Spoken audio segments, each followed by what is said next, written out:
welcome back to another video. So as I've talked about in some of my previous videos, I wanted to start reading a book called The Story. So here it is,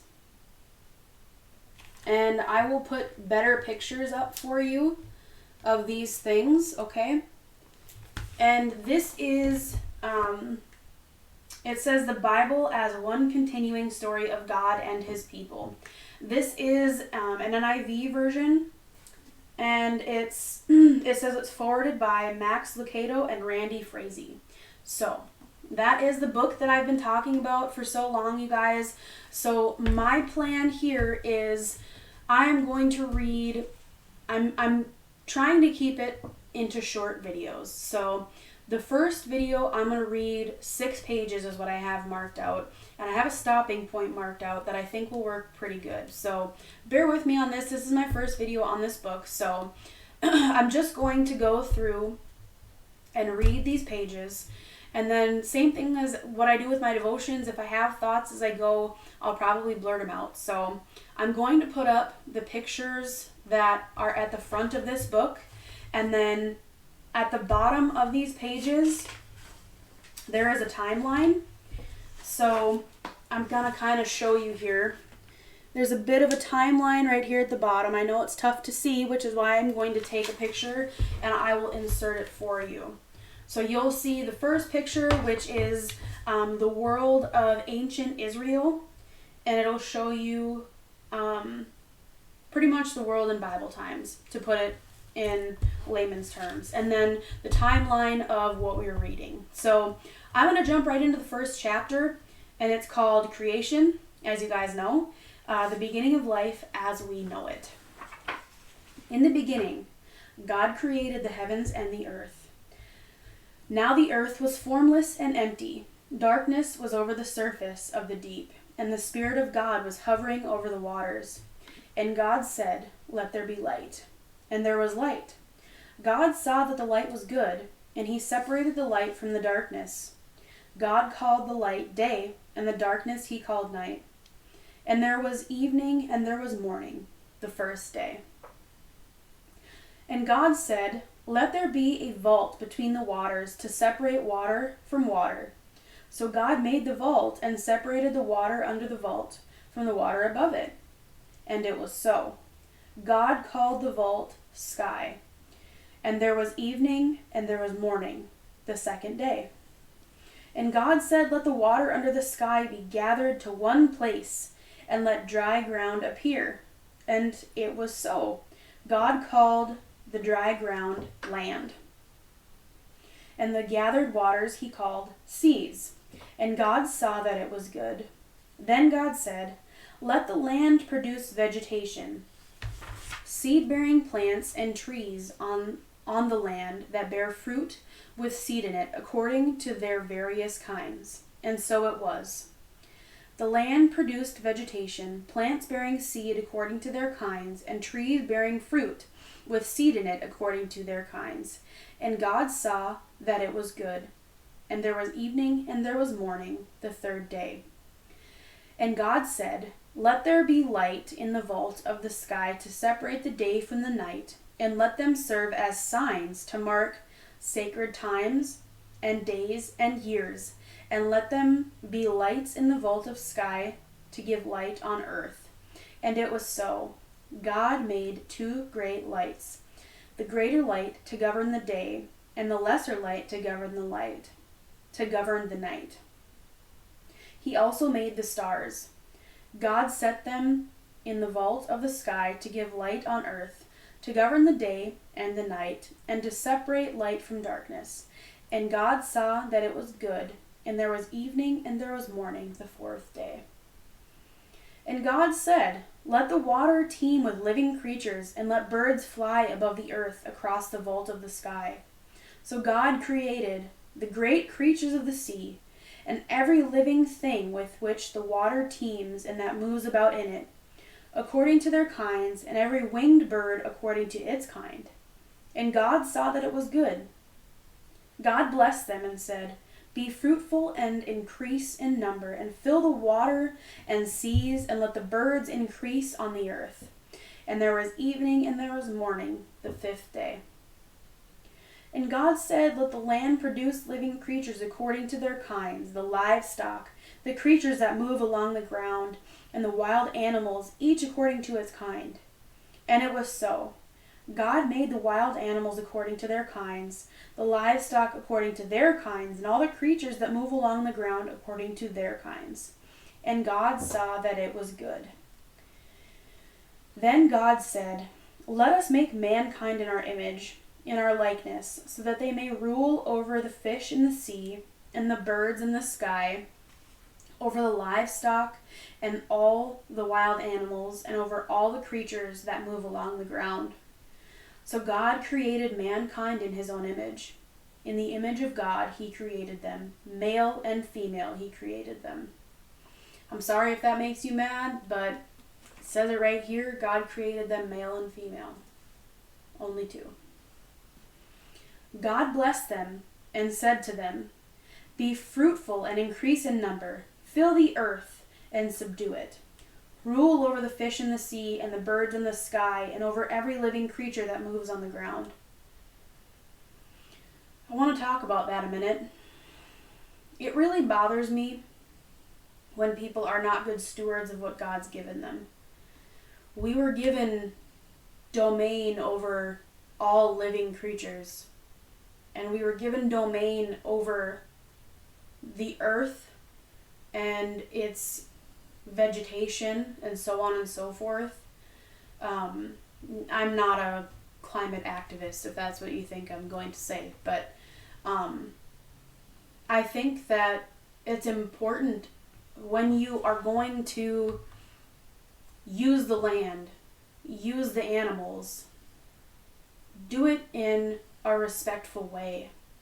It's no different, like when I see the videos where there are places that use just the shark's fin for shark fin soup, they quite literally cut the fins off and let it die. Like, that's just sick. It's just sick. And we're better than that. We're better than that. There is a respectful and humane way to go about harvesting your livestock, whatever livestock that might be. And even in America, in big corporate farms, and this isn't all of them, so don't think I'm saying all of them, but Daisy, for example, back in the day when I was younger, I watched a documentary on Daisy, and it exposed their dairy farms and how they treated their livestock. We are stewards of them. We are here to take care of them. They are God's creatures, and they are allowing them to just suffer and die. They are cruel to them. That's not right. Yeah, I mean, have you seen chicken farms? Oh my goodness, those are a whole nother thing. They had some where if it was male chickens, they went into a gigantic garbage bag and then into a huge heap pile that they were just left to die and like crush each other to death, pretty much, just baby chicks. I bawled. I'm an empath anyway, and so I feel things really deeply, and I always have had a deep connection with animals. I've talked about this in previous videos. I connect with nature and animals, and that's when I feel God most. And so when I see God's creatures being so grossly neglected, it just kills me, man. We are supposed to do better than that. And that's just a drop in the bucket of all the other stuff. I mean, I used to watch ASPCA way back in the day. Worst mistake of my life. I cried every episode. Like, these poor animals that people call their pets, that they abuse and neglect and basically leave to die and suffer, that are skin and bones chained to a tree. What kind of life is that? It's sick, man. It's just sick, and it kills me in my heart, and it just makes me angry that you could do that to a living creature, which is why all of my animals that I have are rescues. I have a dog that's a rescue. He's 15, And I have a cat that's a rescue. Sorry, the dog is 14, the cat is 15. My sister actually rescued him from a farm. He was sitting on a little stump. He was just a kitten. And the farm dogs were trying to eat him. And then I have 2 more cats that are upstairs. One that showed up at my doorstep, and he was pretty much about to croak. Literally laying on my doorstep, not moving. I thought he was dead. And then another one that I rescued from a college where my mom works, and she lived behind a snowbank. She was just a little tiny puffball of a kitten. And I was able to live trap her, and of course through our local animal rescue group, Cheyenne Valley Friends of Animals, shout out to you guys. They helped us with all of the fees. They got her chipped. They waived the adoption fee because we were able to, do the trapping and things ourselves. And she was so feral that the people at the vet said that she would never be domesticated and she could never be a house cat. Joke's on them. She's the biggest baby in the world. It took time, but she comes up and asks for snuggles now. So I love rescuing animals. Once I move out onto a farm, I plan to rescue many different kinds of animals and give them a good home. So let me get off my soapbox. That was a lot, I know. This video is already probably going to be longer than I intended it to be. So let me move on. Oops. Let's see where I was. Okay. Then God said, I give you every seed-bearing plant on the face of the whole earth, and every tree that has fruit with seed in it. They will be yours for food. And to all the beasts of the earth, and all the birds in the sky, and all the creatures that move along the ground, everything that has the breath of life in it, I give every green plant for food. And so it was. God saw all that he had made, and it was very good. And there was evening and there was morning, the 6th day. Thus the heavens and the earth were completed in all their vast array. By the 7th day God had finished the work he had been doing. So on the 7th day he rested from all his work. Then God blessed the 7th day and made it holy, because on it he rested from all the work of creating that he had done. This is the account of the heavens and the earth when they were created, when the Lord God made the earth and the heavens. Now no shrub had yet appeared on the earth, and no plant had yet sprung up, for the Lord God had not sent rain on the earth, and there was no one to work the ground. But streams came up from the earth, and watered the whole surface of the ground. Then the Lord formed a man from the dust of the ground, and breathed into his nostrils the breath of life, and the man became a living being. Now the Lord God had planted a garden in the east, in Eden, and there he put the man he had formed. The Lord God made all kinds of trees grow out of the ground, trees that were pleasing to the eye and good for food. In the middle of the garden was the tree of life and the tree of knowledge of good and evil. Y'all know where this is going if you've ever heard the story of Adam and Eve. The Lord God took the man and put him in the Garden of Eden to work it and take care of it. The Lord God commanded the man, "You are free to eat from any tree in the garden, but you must not eat from the tree of the knowledge of good and evil, for when you eat from it, you will certainly die." Now, I don't know about you, but that sounds like pretty clear instructions. But then again, we're human, right? Temptation gets you.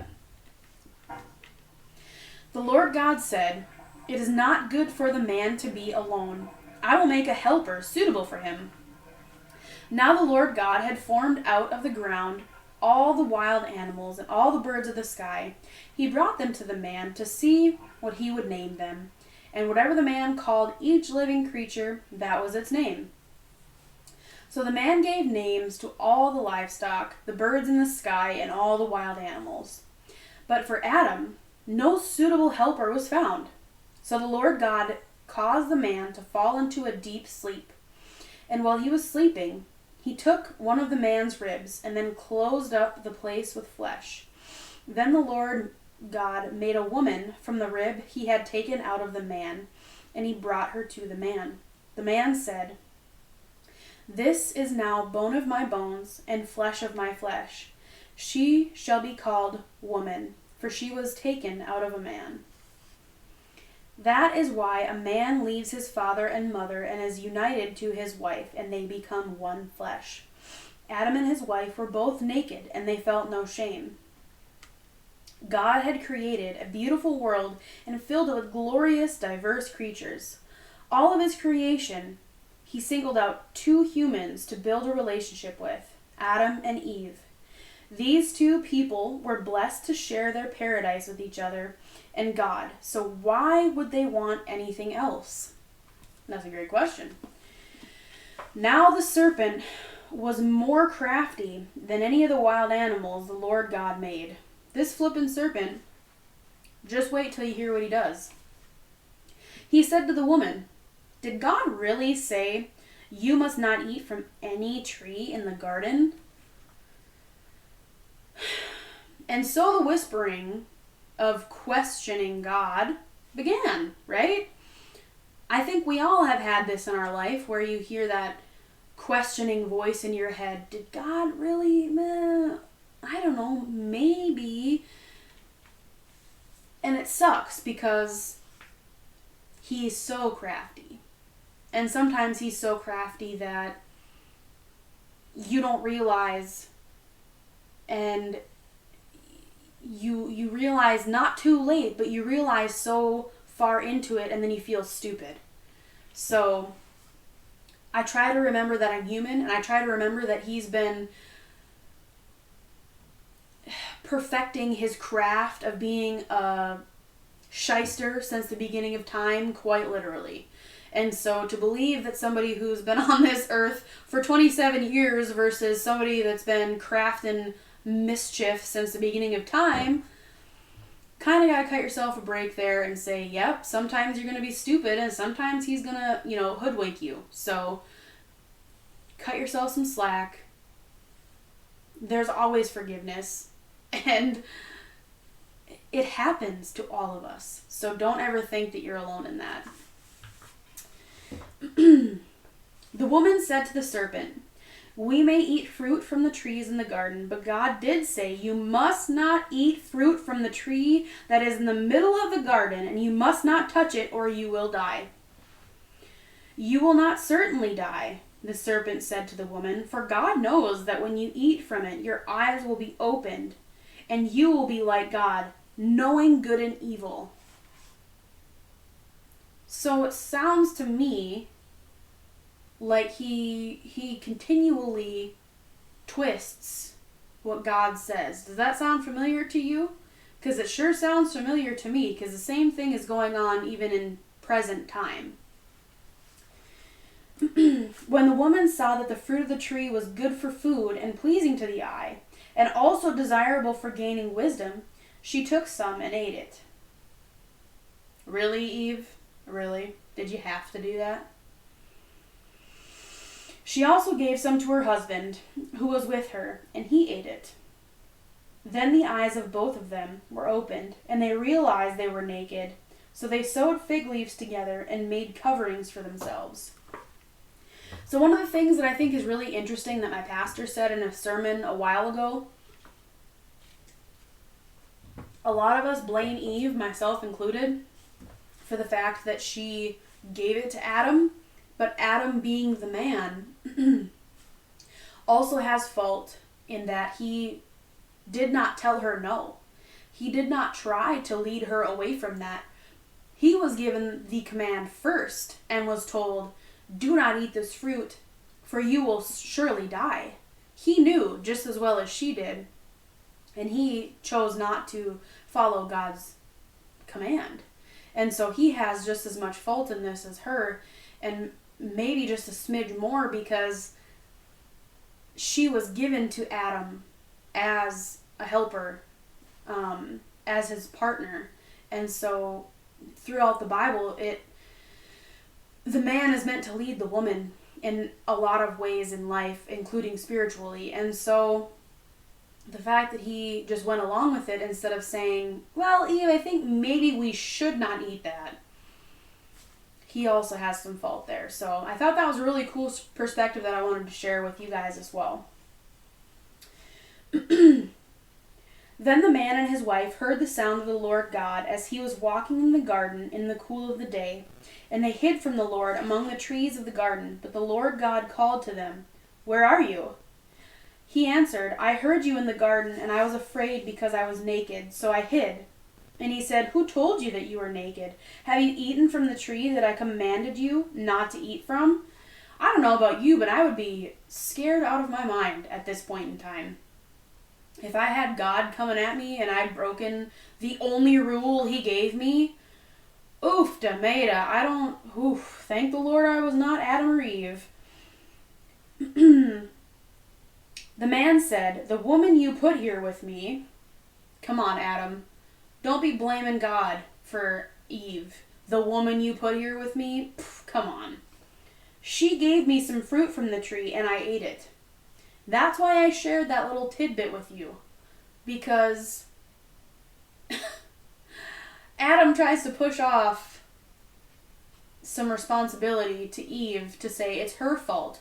And then by proxy, God, it's your fault because you put her here with me. No, Adam. No. Then the Lord God said to the woman, "What is this you have done?" The woman said, "The serpent deceived me and I ate." So the Lord God said to the serpent, "Because you have done this, cursed are you above all livestock and all wild animals. You will crawl on your belly, and you will eat dust all the days of your life. And I will put enmity between you and the woman, and between your offspring and hers. He will crush your head, and you will strike his heel." To the woman he said, "I will make your pains in childbearing very severe. With painful labor you will give birth to children. Your desire will be for your husband, and he will rule over you." Thanks, Eve. Thanks for that. To Adam he said, "Because you listened to your wife and ate fruit from the tree about which I commanded you, you must not eat from it. Cursed is the ground because of you. Through painful toil you will eat food from it all the days of your life. It will produce thorns and thistles for you, and you will eat the plants of the field. By the sweat of your brow you will eat your food until you return to the ground, since from it you were taken, for dust you are, and to dust you will return." So, to kind of rewind here, when he says this, the setting of the earth at this point in time, prior to them eating the forbidden fruit, there were no weeds. They didn't have to maintain the ground at all. They didn't have to water. They didn't have to worry about rain. Everything was watered for them with underground springs that watered it. But now because of this, childbirth is now painful, amongst other things like menstruating. Your ground is cursed, so now you have to maintain your land, water your crops so that they don't die, instead of enjoying pretty much the perfect land. Could you imagine how happy the farmers would be if we had land like that? The money they would save on pesticides and herbicides, holy buckets. But here we are, all because they decided they wanted to eat the fruit. So, that's where I'm going to leave you at for this video. I am at about 25 minutes, so I do apologize because that is a slight bit longer than I was hoping for, but I think it's important that we go through this together, and I hope that you're enjoying it. And you can turn this on like a podcast if you want. You don't have to watch the video. The timeline and the map, not really that important in this part of the book, so feel free to listen to this like an audiobook or a podcast. Thanks for watching. I hope that you'd enjoy this video. If you did, leave a comment below. I'll do more of these if you enjoy them. I might do more of them just because I want to learn, and this is a good accountability for me to do that. So leave a like, leave a comment below, subscribe, turn on that notification bell. I'm going to try to do this once a week, so let me know if you enjoy it. Thanks for tuning in. I hope you enjoyed it, and God bless.